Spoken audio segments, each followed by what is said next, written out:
Alors, passons maintenant à notre dernier film, le très très culte Donnie Darko, réalisé en 2001 par Monsieur Richard Kelly, qui a également fait The Box, donc écrit et réalisé. C'est le premier film de Jack Gyllenhaal où il rejoint au casting sa sœur Maggie, qu'on ne présente plus non plus, Drew Barrymore ou encore Jenna Malone.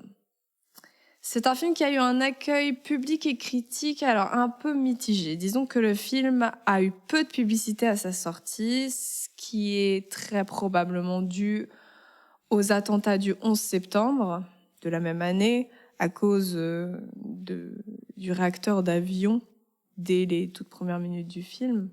Peu de succès public à sa sortie, mais par contre, il a eu un très très bon succès critique. Un succès qui s'est plutôt construit a posteriori avec, entre autres, la sortie du DVD avec pas mal de bonus et surtout la sortie du Director's Cut.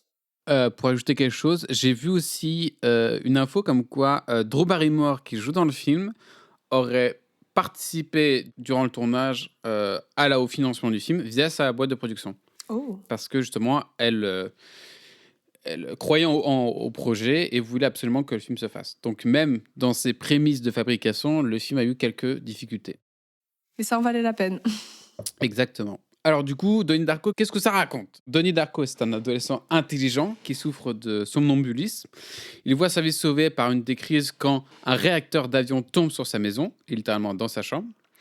Dès lors, Donnie fait la rencontre de Frank, un lapin imaginaire qui lui annonce que la fin du monde aura lieu dans 28 jours. Frank aide alors Donnie à suivre son destin en lui ordonnant d'effectuer des tâches.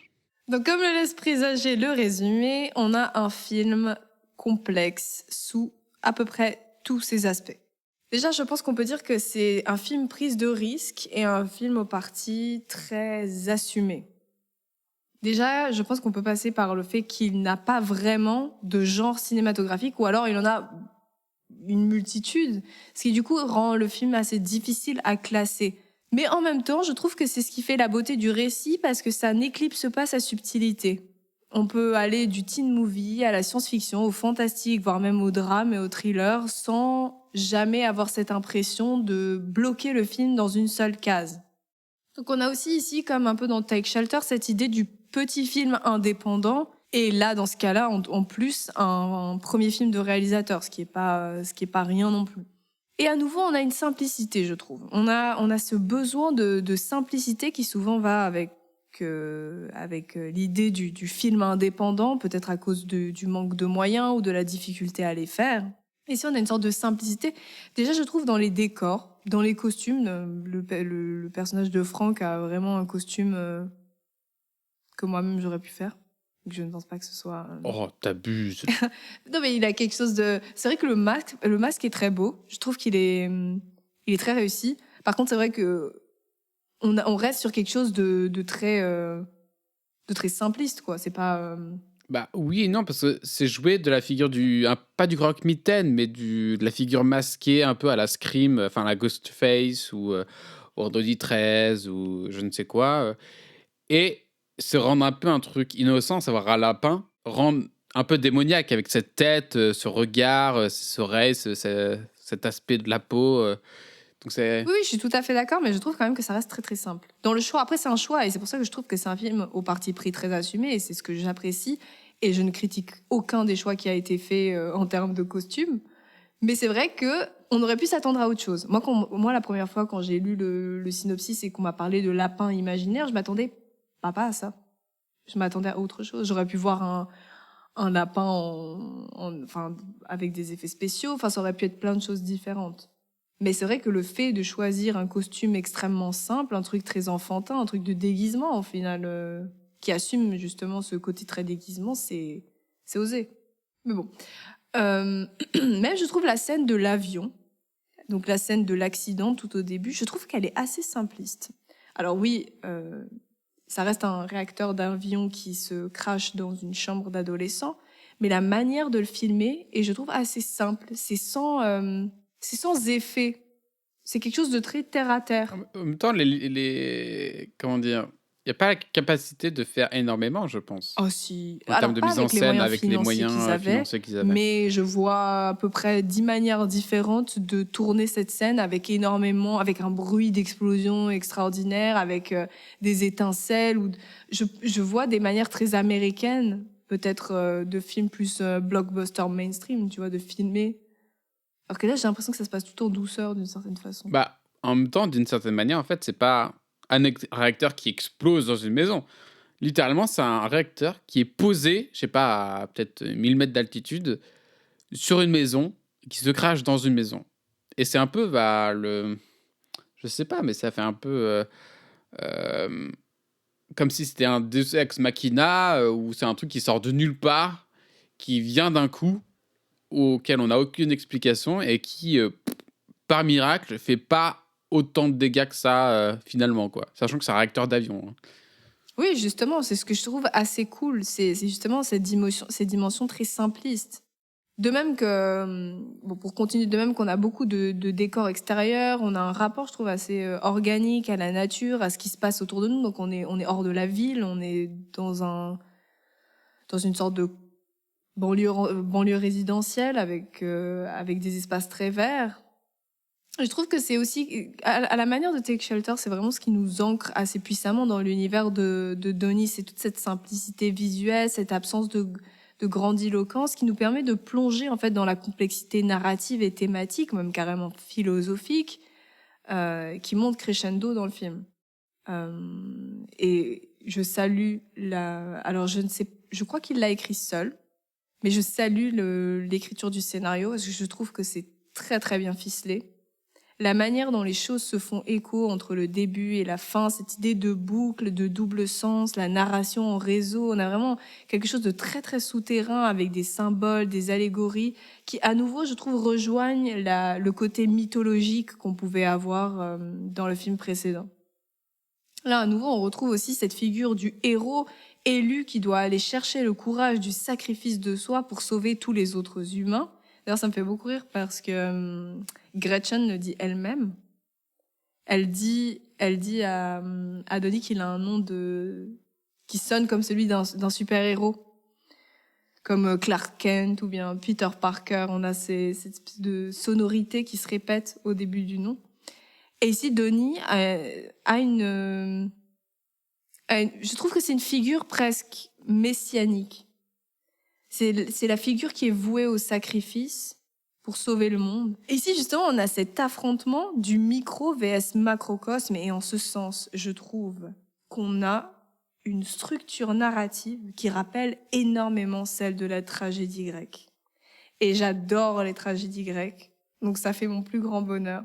Mais on a vraiment cette structure qui nous rappelle les hommes versus les dieux. On a cette notion d'amant sacrifié à la Phèdre. On a également le héros dramatique, celui qui doit mourir à la fin pour rétablir l'équilibre de l'univers. Je trouve qu'on a cette structure dramatique et c'est vraiment typique de la tragédie qui lie en fait le film d'une certaine façon. Et je trouve que, au-delà du fait que le héros doit mourir pour rétablir un équilibre, ce que je trouve très maîtrisé, justement, c'est l'équilibre qu'il arrive lui-même, que Richard Kelly arrive lui-même à trouver entre les différents aspects. Par exemple, le fantastique, science-fiction, et l'aspect extrêmement introspectif et philosophique du personnage de Donnie. À aucun moment, on a vraiment l'impression d'avoir l'un qui prend le dessus sur l'autre ou un qui grignote un peu l'autre. On a vraiment une sorte d'équilibre qui vient mélanger les deux pour sublimer, d'une certaine façon, les deux aspects. Et sinon, on a un personnage... Alors, pour revenir plus précisément sur le personnage de Donnie, je trouve que c'est un personnage qui est extrêmement bien écrit également.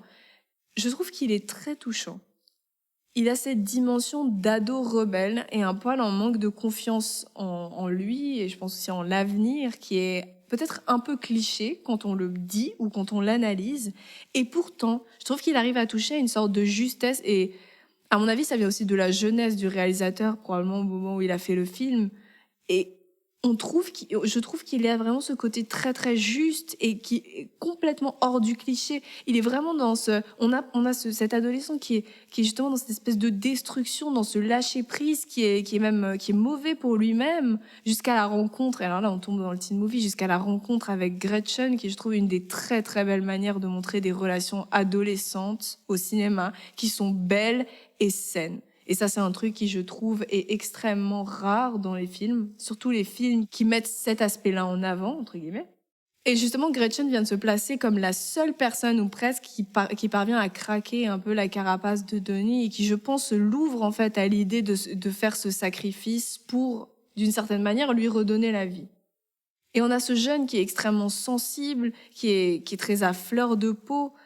Et par exemple, je trouve que le personnage se construit extrêmement bien tout au long du récit. On n'a pas vraiment cette période très explicative où on nous met une espèce d'énorme définition du personnage et de ses caractéristiques. Mais tout au long du film, on va voir justement à quel point il cultive cette sensibilité-là. Par exemple, je trouve qu'il a une très belle relation avec le personnage de Grandma Death. Cette manière qu'il a de la protéger et de par exemple, la manière quand il sort de la voiture pour l'accompagner jusque chez elle, il a une sorte d'empathie pour le personnage qui est extrêmement belle. Il y a aussi le fait que ce soit le seul élève présent quand la prof, jouée par Drew Barrymore, part. Ce qu'il dit aussi concernant les Schtroumpfs, le monde des Schtroumpfs, alors que ces deux amis sont en pleine théorisation sur le monde des Schtroumpfs, je trouve qu'il lui il revient avec cette espèce de rationalité, mais de rationalité très très juste et très adulte et mature. De la même manière, c'est le seul personnage qui rassure la jeune fille qui s'appelle Cherita et qui est malmenée par tout le monde, dont tout le monde se moque d'une certaine façon. Et je trouve que c'est un personnage qui est extrêmement et qui est profondément connecté à sa sensibilité. Et je me demande en fait, est-ce que c'est même pas pour ça que Frank lui confie cette mission? Parce que c'est vrai que confier cette mission-là, au final, à un personnage de 15 ans, c'est quelque chose d'assez risqué. Mais pourtant, quand on le voit avec cette maturité, cette manière de voir le monde très, très sensiblement, je me demande, est-ce que c'est pas une des raisons pour laquelle il lui a confié cette mission à lui, précisément? Et sinon, je trouve l'évolution du personnage dans la même idée. On a l'évolution du personnage qui est très belle. Enfin, c'est vraiment l'histoire d'un jeune qui apprend à aimer les autres, qui apprend d'une certaine manière à aimer la vie, à regarder le monde avec plus de souplesse et plus d'acceptation. On a vraiment cette reconnexion du personnage à ce qui l'entoure. On le voit par la distance qu'il a au début avec les autres et cette distance qui se casse. Par exemple, il se met enfin à avoir des contacts physiques avec les autres, que ce soit avec Gretchen ou même avec sa sœur plus âgée. Il se met à voir littéralement l'avenir, entre guillemets, des autres. Il se reconnecte aux éléments. Par exemple, il y a les tâches que Frank lui donne. Il y a ce contact avec les éléments, le feu, l'eau. J'ai l'impression que c'est une manière pour lui de se reconnecter, en fait, à la vie. Alors qu'avant, c'était ce personnage qui était vraiment dans le lâcher-prise total, un lâcher-prise hyper destructeur, qui l'empêchait, en fait, autant d'aimer la vie que de la vivre, d'une certaine façon.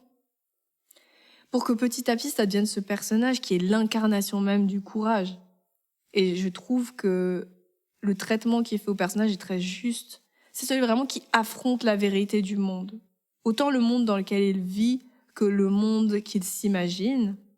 C'est celui qui affronte le décompte, en fait, qui le sépare de la mort, mais surtout qui accepte ses sentiments les plus sombres et effrayants. C'est un personnage qui dit les choses, contrairement à tous les autres personnages de l'histoire. Soit il mente, soit il se cache, soit il se réfugie ailleurs, alors que lui, c'est vraiment le personnage qui dit les choses. Par exemple, je crois qu'il dit à sa psy, je n'ai pas envie d'être tout seul. Je n'ai pas envie de me retrouver tout seul. Et au-delà de ça, c'est vraiment en fait le personnage qui devient libre. Et je pense qu'il est libre parce qu'il sait qu'il va mourir et qu'il l'a accepté. Tu crois qu'il le sait qu'il va mourir? Moi, je pense qu'il le sait parce que la manière dont Frank le lui présente, je pense qu'il le comprend assez vite. Et même là, au moment où il trouve le livre de Roberta Sparrow, donc qui est Grandma Death, et qu'il le lit, je pense qu'il comprend assez rapidement sa situation. Enfin, c'est quelqu'un de très perspicace, donc je me doute pas qu'à un moment donné, il ait compris ce qui lui attendait. Mais dans tous les cas, même s'il le comprend pas, il sait que dans 28 jours, c'est la fin du monde, et que ça inclut, entre guillemets, une mort certaine. Et c'est pour ça que j'ai beaucoup de mal avec cette piste de la maladie mentale. Enfin, pour moi, c'est vraiment un prétexte. À aucun moment, aucun moment j'y ai cru, d'une certaine façon. Pour moi, ces hallucinations, les crises de somnambulisme et tout, je l'ai jamais vraiment vu comme une maladie mentale. Pour moi, c'était vraiment un prétexte, je pense aussi, pour montrer à quel point la déviance dans une société est montrée comme une maladie. Toutes sortes de déviances, peu importe. Mais par exemple, la sienne. Surtout qu'à un moment donné, la psy, ça par exemple, on le voit dans la version Director's Cut, la psy révèle que des médicaments qu'il prend sont des placebos et pas des vrais médicaments. Donc je me dis, j'arrive pas à voir la maladie comme la raison pour laquelle tout ça se passe. Pour moi, c'est plus un prétexte.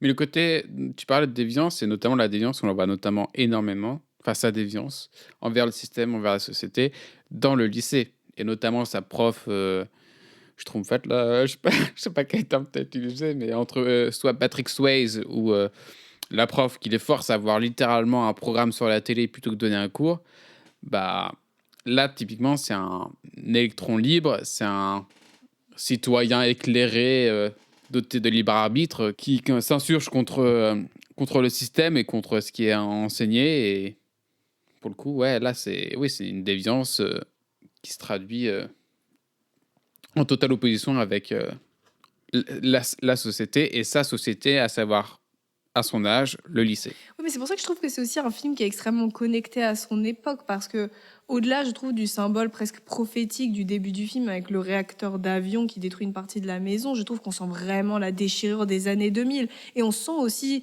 le changement de siècle, comme cette espèce de scission entre l'ancien et le nouveau. Par exemple, on a la thématique qui est directement abordée dans le film, avec les conflits qui sont d'abord politiques. Par exemple, le président, l'élection Bush vs Dukakis, ou bien le débat, on le sent, le débat qu'a Ouais. sa sœur avec les parents. C'est vraiment Ouais. la nouvelle génération versus l'ancienne. Totalement. Et même par exemple les profs, je trouve qu'on le voit. Par exemple, la prof jouée par Drew Barrymore, ou alors le prof de physique qui lui donne le livre. C'est vraiment ils incarnent justement, comme tu le dis, la nouvelle manière de penser qui est plus libérée, qui est plus responsabilisante.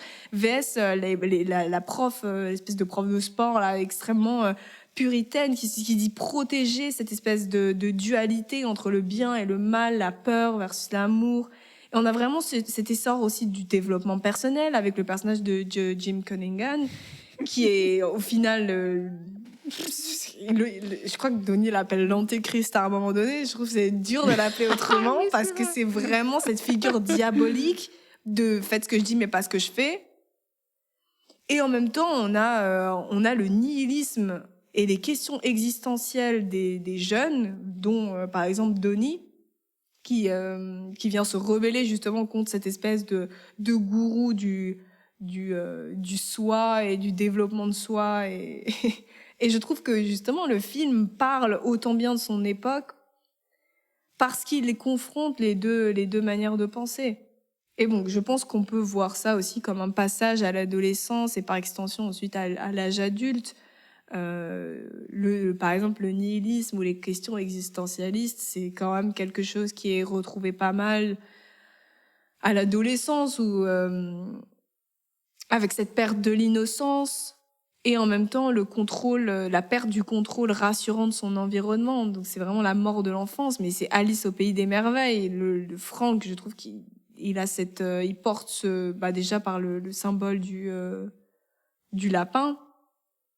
Et même, je trouve qu'il y a un côté un peu Peter Pan, cet enfant qui veut pas grandir, mais qui est en même temps confronté à ce monde d'adulte. Et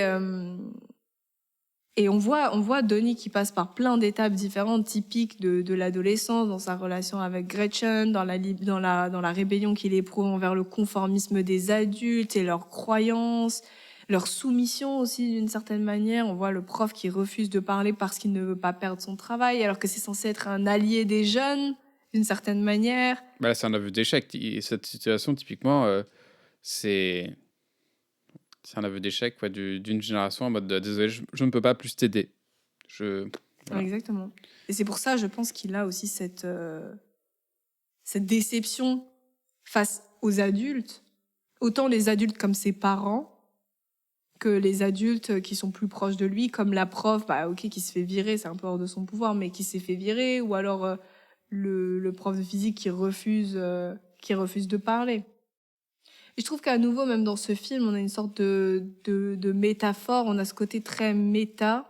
En fait, j'ai l'impression que Frank, c'est un peu le personnage qui dirige les choses d'une certaine manière. On le voit avec cette voix qui donne des ordres. Qui le sort du qui sommeil directement Exactement. Donnie Darko, quoi. Donc, c'est limite le narrateur, quoi. En même temps, c'est le narrateur, en même temps, c'est celui qui, on a l'impression, dirige un peu les rouages de l'histoire. Moi, j'ai l'impression d'être... Un peu comme un maître du jeu dans Donjons et Dragons, Oui. genre. Ou alors comme un scénariste. Exactement. Ou alors dans une version plus étendue, parce que si on regarde quand même la dimension peut-être très astrophysique de l'histoire, j'ai l'impression presque qu'on parle de cette... Je sais pas, des fois il y a cette référence dans la physique à Dieu comme le grand architecte de l'univers. Et je trouve qu'il y a ce truc un peu... C'est comme si on regardait le grand architecte qui fait évoluer l'histoire, qui fait bouger les pions les personnages, en gros, donc ses propres pions, selon leur propre ligne de futur prédéterminée, donc ce que voit au final, ce que se met à voir Donnie Darko. Et il se rend compte aussi que du coup, il n'y a pas de libre arbitre, à partir du moment où il y a cette sorte de prédestination.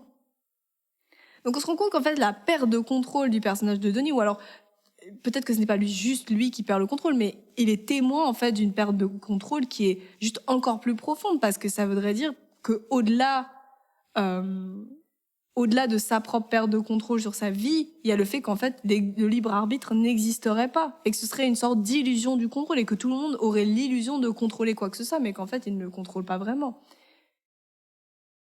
Ouais, je suis subjugué devant une analyse très fine. Mais c'est comme par exemple pour le réacteur de l'avion. Dès le début, ce que je trouve drôle, et c'est pour ça que je trouve que le scénario est aussi bien écrit, c'est qu'on pense que dès le début, le réacteur d'avion, c'est un hasard. Même les gens Grave. du Ils FBI, savent je pas crois, d'où qui ça sort. viennent, ne savent pas. Ils ne savent pas ce que c'est. Et on ne comprend pas pourquoi Donnie a échappé. Donc on se dit, au final, c'est peut-être juste un hasard aussi. Sauf qu'en fait, on se rend compte que c'est un hasard ni pour l'un ni pour l'autre. L'avion est tombé là parce que Donnie a décidé qu'il fallait qu'il tombe là. Et Donnie n'était pas dans son lit parce que Frank l'en a tiré. Donc en fait, on se rend compte que tous les événements semblent être hors de contrôle. Et d'une certaine manière, parce que Frank en a décidé ainsi. Et même l'accident de Gretchen, on a l'impression que ce n'est pas vraiment un accident parce qu'il est annoncé. Donc ça, on le voit par exemple dans la version Director's Cut. On se rend compte qu'il y a un moment où ils sont dans une espèce de arcade game et qu'il y a un jeu vidéo où une voiture fait une sortie de route. Et donc là, on se dit, donc en fait, c'est une sorte d'annonce de ce qui va se passer pour le personnage de Gretchen qui se fait littéralement rouler dessus par en plus une voiture qui est rouge, donc comme celle du jeu vidéo. Pareil pour l'œil de Frank. L'œil de Frank, on le voit pour la première fois dans le cinéma. Et justement, Donnie lui demande, mais qu'est-ce qui s'est passé avec ton œil? Et nous, on comprend seulement après que c'est Donnie, en fait, qui a tiré dans l'œil de Frank. Et donc, en fait, on a l'impression qu'il n'y a pas de réalité et qu'il n'y a pas de contrôle non plus, mais que tout est simplement contrôlé par des forces, ou des intentions qui nous dépassent et qui, par conséquent, nous semblent hors de contrôle. C'est extrêmement intéressant comme philosophie.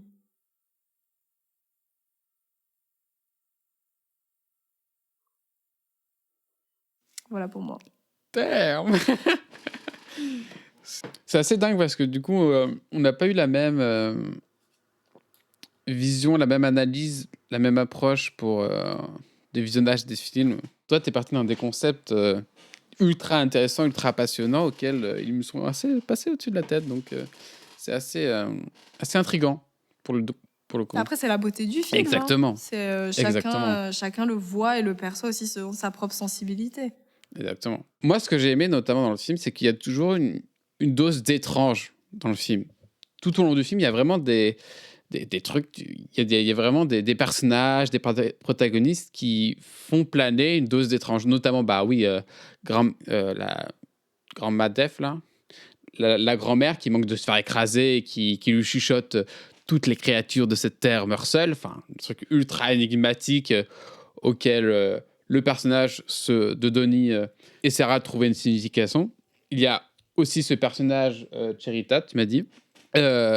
qui l'observe tout le temps avec un air de dégoût, un air craintif, ou peut-être est-elle tout simplement amoureuse, mais elle regarde, à chaque fois qu'elle est présente à l'écran, elle regarde tout le temps Donnie Darko. Et c'est ultra intéressant parce que du coup, nous, on voit ce personnage. Donnie ne se rend pas compte qu'il est observé, peut-être pas. Et c'est comme si c'était un peu nous, spectateurs, qui regardions Donnie Darko. Et c'est ultra intéressant quand même. Et puis, bah, forcément aussi, il y a les apparitions de plus en plus fréquentes de Frank, qui, dans un premier temps, manque de sens. Mais au fur et à mesure du film, on ressent clairement que Frank a un dessin précis derrière ses apparitions, à savoir le préparer pour la fin du monde, quoi. Et puis, ce qui est intéressant aussi, c'est la manière dont Donnie est représenté dans son univers. J'ai l'impression, en fait, en regardant Donnie, que c'est un personnage qui n'est pas en phase avec l'environnement, avec le temps. Il se déplace toujours au ralenti comme un ado fatigué. Et on le voit notamment quand il est dans ces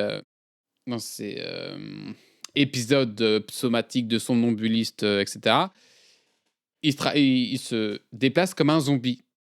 Et même 2 jours éveillé, ultra conscient de ce qu'il fait, il se déplace toujours comme un zombie, à savoir au ralenti, avec une mine grave, fatigué, toujours, enfin bref, comme un adolescent, on va dire. Mais en soi, c'est assez intéressant parce que la mise en scène nous montre cet état en contradiction euh, avec le personnage. On a notamment dans les séquences du lycée des sortes de time-lapse qui, du coup, montrent un monde qui s'accélère avec un temps qui se fluctue, à contrario d'un personnage qui est totalement au ralenti, et à contrario des événements, à savoir la fin du monde qui approche, qui est totalement désordonné, imprévisible. On a des cartons notamment du reste euh, de, par exemple, 28 jours avant la fin du monde, 4 jours avant la fin du monde, qui sont assez imprévisibles et qui nous donnent l'impression que le temps euh, Mhm.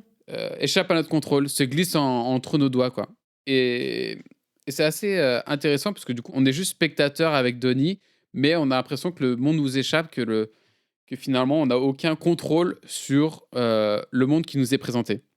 Et ce qui est ouf, c'est qu'on a beau savoir la date exacte de la fin de l'apocalypse, 28 jours, on n'a aucun repère chronologique en termes de jours. On ne sait pas si le film se passe dans une semaine, enfin, il se passe dans 28 jours, mais disons que ça peut se passer de 3 jours d'affilée à un jour de suite. Disons que il est impossible de se préparer à la fin du monde et on est toujours perdu dans le temps qui nous est proposé. Mais justement, du coup, on est toujours dans cette sorte de perte de contrôle. On contrôle rien autant que le personnage ne contrôle rien. On est aussi dans cette espèce de lâcher prise où en fait on attend que les trucs nous tombent dessus. Parce qu'on n'a pas moyen de faire barrière ou même à part comprendre, c'est la seule chose qu'on peut faire. On a cette espèce de recherche de sens avec le protagoniste, mais ça s'arrête là. On peut pas aller plus loin. Exactement, c'est comme si on était porté par un courant, comme dans l'eau, sur un radeau, et qu'on se laissait porter, et que voilà, t'as juste à profiter du paysage en attendant, quoi. Mais ce qui est intéressant aussi, c'est à quel point le film brouille les frontières. Est-ce réel? Est-ce un rêve? Suis-je dans le passé, le futur, le présent? Tout ça, en fait, c'est vraiment assez étrange à ressentir en tant que spectateur. Parce que, à la différence de Tech Shelter, où on pouvait voir et comprendre ce personnage probablement atteint de schizophrénie, ici, dans Donnie Darko, on nous donne la possibilité de la ressentir. En gros, on est dans une focalisation interne, contrairement à Tech Shelter. Et du coup, on n'est plus spectateur, on n'est plus passif, on n'est plus, oui, on n'est plus passif de ce que ressent le protagoniste. On le vit littéralement et ça change totalement le regard que l'on porte sur un destin, sur une histoire ou tout simplement sur des personnages. Et je pense que ça change énormément aussi la nature du film dans lequel on se trouve. Et c'est ce qui fait notamment que Tech Shelter et Donnie Darko, qui sont des films très similaires, qui parlent globalement à peu près des mêmes choses, sont quand même des films très différents de par cette approche. J'ai l'impression que Donnie Darko nous met plus dans la posture du personnage encore que Take Shelter. Take Shelter, j'ai l'impression qu'il reste quand même une sorte de distance, une sorte de flou. Alors que dans Donnie Darko, il y a quand même cette espèce de flou, il y a comme ce truc de maladie mentale et tout. Mais j'ai l'impression que c'est un peu, enfin, ça nous empêche pas vraiment de nous retrouver exactement dans la même sensation que le personnage. Oui, mais typiquement, tu as accès à son elles sont pas son cerveau, mais typiquement les phrases les paroles de Franck ou les hallucinations de Donnie, tu y as accès en même temps et de la même manière que Donnie. Chose que dans Take Shelter, tu es plus spectateur d'un, des événements. Oui, mais parce que lui aussi, dans ses visions, il est plus spectateur. Et à aucun moment, Il est acteur quand même. j'ai l'impression que quand il a un rêve, il est acteur, mais à moitié. Il subit quand même la plupart du temps les choses qui lui arrivent. Il subit, mais justement, le but de ses rêves, c'est de comment, avec une situation d'agression environnementale ou physique, il peut protéger sa famille. Dans Take Shelter, c'est ça. Dans Donnie Darko, eh ben, on entend dans sa tête, dans notre tête, en même temps que le personnage, la voix de Franck. On voit les hallucinations dans la réalité du même point de vue que Donnie Darko. Moi, je trouve que oui, je vois ce que tu veux dire. Je trouve que le procédé est différent, mais je trouve que dans Donnie Darko, même si on subit les demandes de Frank, on est quand même plus dans... Je trouve que le personnage de Donnie est plus actif. Alors que le personnage de Curtis, il est actif, mais indirectement, parce qu'il va plutôt essayer de se sauver. Alors que le personnage de Donnie, il doit quand même agir sur le moment. Bah pour moi, il est plus passif en fait. Parce que typiquement, tout ce qu'il fait dans un premier temps, après, vers la fin, je trouve qu'il prend vraiment le contrôle de son destin. Mais dans un premier temps, en fait, il est juste passif de ce que lui demande Franck. Et c'est pour ça notamment que tout ce qu'il fait pour la fin du monde, il le fait dans la nuit en tant que somnambule. Et après, tout ce qu'il fait pour sauver la fin du monde à la fin du film, il le fait en plein jour parce que c'est de son propre chef. Après, tu parlais tout à l'heure de la déchirure des années 2000. Et c'est très intéressant parce que je trouve que il y a un dialogue dans le film qui dépeint très bien l'état d'une génération approchant le millénaire avec cette perte de repères et cette crise de l'identité.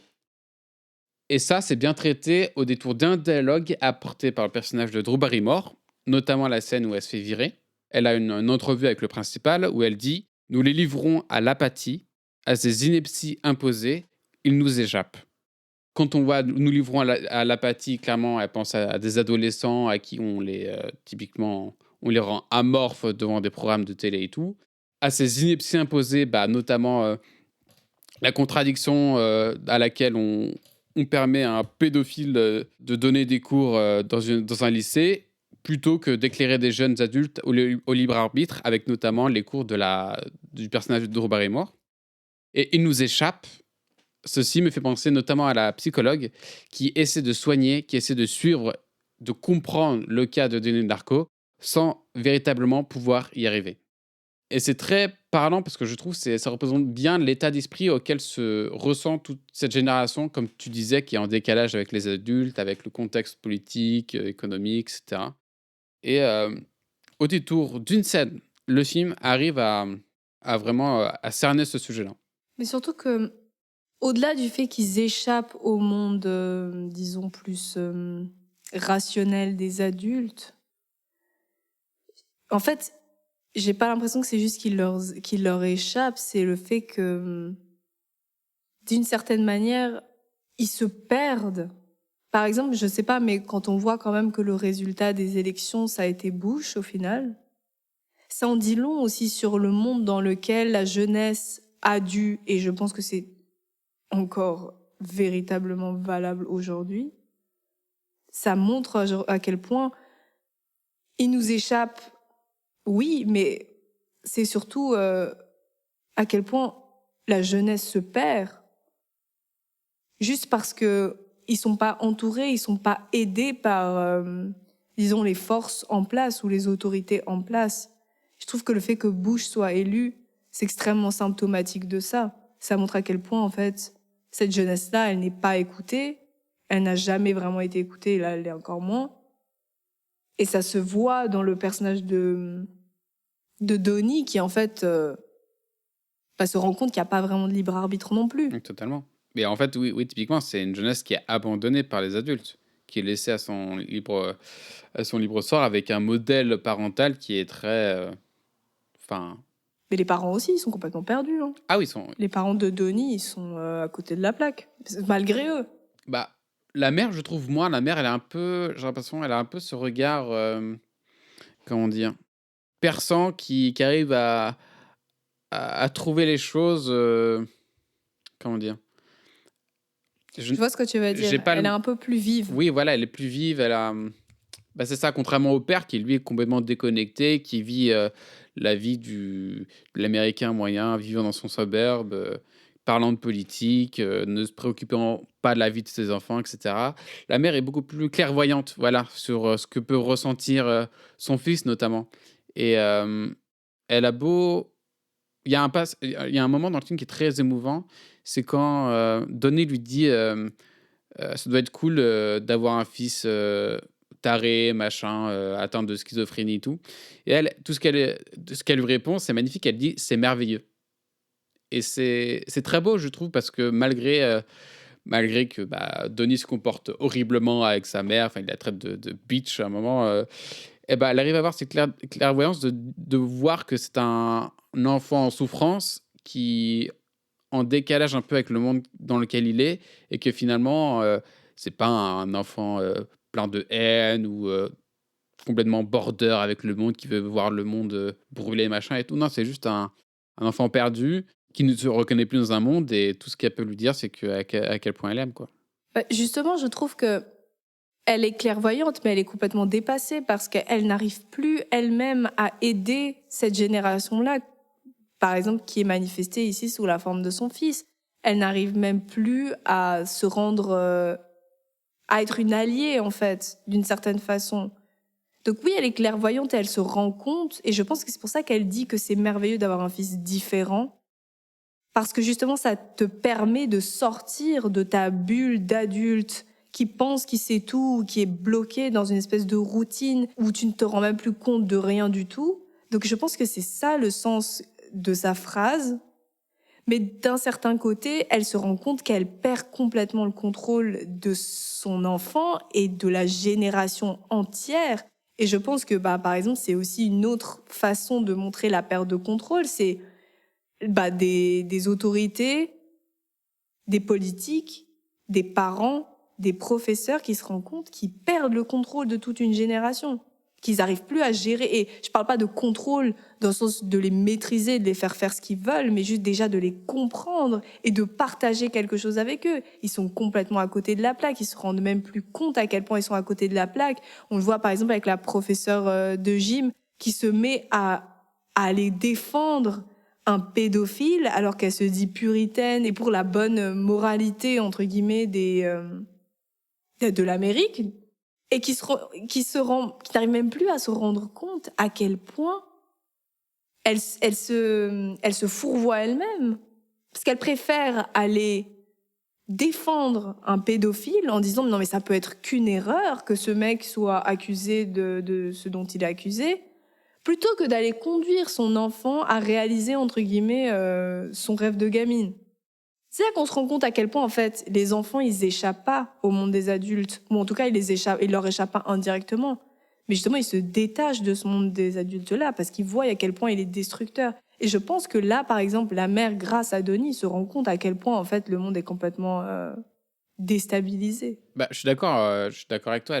On a l'impression durant le film qu'elle réalise petit à petit, en fait, comme, comme Denis, à quel point tout est stupide. Enfin, ça, c'est très marquant, notamment quand, bah, justement, il y a la prof là qui sonne chez elle, qui rapporte son discours en mode oh, c'est peut-être une machination visant à nuire à Patrick Swayze et tout. Et là, elle a ce regard clairvoyant en disant, enfin, en ne disant rien, mais juste, en, voilà, elle comprend et de par son visage, elle se rend compte de l'hypocrisie de la chose, quoi.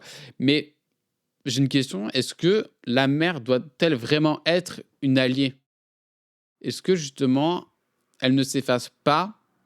Bon, certes, elle a du mal à comprendre cette génération perdue, enfin, en manque de repères, mais est-ce qu'elle ne doit pas s'effacer pour permettre à la nouvelle génération, à la génération de son fils, de créer leur propre histoire, leur propre destin, je ne sais pas, mais pour moi, elle ne doit pas non plus les accompagner avec la main. C'est quelque chose un peu qu'elle doit observer de loin sans pouvoir aider ou comprendre les évolutions de la société, quoi. Mais je suis pas tellement d'accord parce que je pense pas que c'est parce que tu es un allié que tu accompagnes de manière destructrice quelqu'un. Pour moi, il y a quand même une nuance dans les propos. Et je trouve que la mère peut être une alliée. Et par exemple, je trouve que comprendre quelqu'un ou faire l'effort de s'intéresser à quelqu'un plus loin que simplement des banalités, tu vois, c'est déjà pour moi être l'allié d'une cause ou de son enfant, par exemple, dans son cas, elle. Et je trouve que les adultes qui ne sont pas montrés comme des alliés, la plupart du temps, sont des adultes qui vont à l'encontre de ce que les enfants veulent. Par exemple, pour reprendre cet exemple de la prof qui veut aller défendre un pédophile, tu vois. C'est des adultes qui, quand ils ne sont pas alliés, vont, en fait, ils vont détruire ce que la jeune génération essaie de construire à ce niveau-là, tu vois. Donc pour moi, c'est quand même important que oui, la mère soit une alliée. Après, ça veut pas dire qu'il faut faire le travail à la place des gens, mais comprendre et se placer en aide, en conseil, ça peut être une manière d'être un allié, tu vois, sans pour autant prendre toute la place. C'est vrai, tu as raison. Je pense que tu as raison sur ce point. Alors ensuite, cette idée de contrôle chez Donnie Darko, je la retrouve pas mal aussi comment dire, dans le parcours que l'on a pu voir chez Curtis dans Tech Shelter. Parce que du coup, on se pose la question de comment garder le contrôle quand notre perception de la réalité et de la fiction sont distordues et n'ont aucun sens. Et aussi bien Curtis que Donnie, en fait, leur réponse, c'est en acceptant la mission qu'il leur est confiée, en recherchant un semblant de concret dans ce nuage de confusion.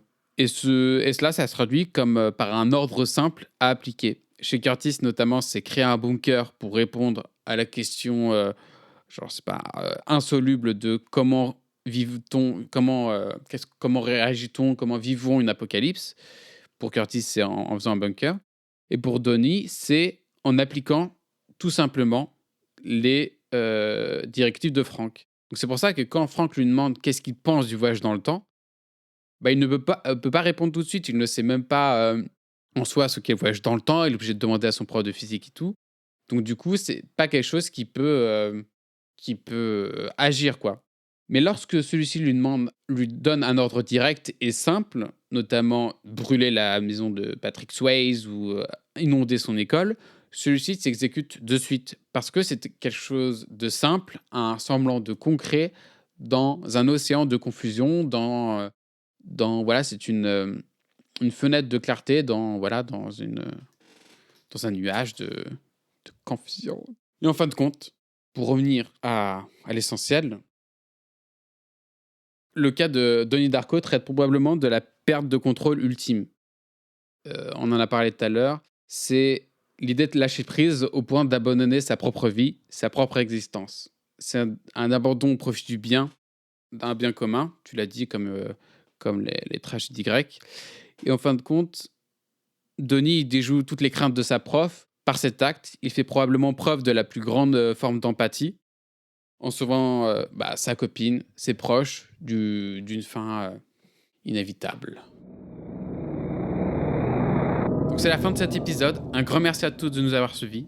Ce podcast, il serait pas là sans Théo Mouti, aka M2TY, qui assure toute la post-production du podcast et la composition musicale, ainsi qu'à l'artiste Moria via son entreprise Hérésie Graphique, qui nous a fait un taf incroyable pour imaginer et créer le design pour Cinématrice. Donc, un très grand merci à eux. Vous pourrez bien évidemment suivre leur travail via leurs liens inscrits dans la description de tous les épisodes. On vous encourage grandement à le faire car ils sont juste très talentueux.